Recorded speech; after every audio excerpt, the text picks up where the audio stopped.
Good morning! Yan, sa backyard.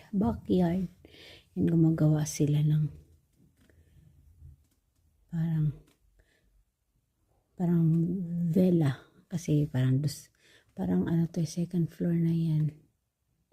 Yan, may hagdanan, second floor na. Ganyan sila gumawa ng building. Ay, gawa din pala sa kahoy. Yan lang. So, sa likod muna tayo ngayon ha. Tsaka na lang yung harap. Kasi yung harap is pang finale. Charot lang. Yan. So, may gumagawa dyan. Kaya pala, pag ano ko, apukpuk dito, apukpuk din eh. Yan. Sa likod lang yan ha. So, patay ng puno. Dahil malamig na. So, yan siya. Hindi ko alam kung anong klaseng puno yan. Kaya wag nyo nang gambalahin yung aking mindy sa pagtatanong kung ano yan.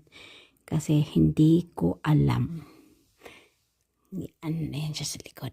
Ayan. Babush! Paalam!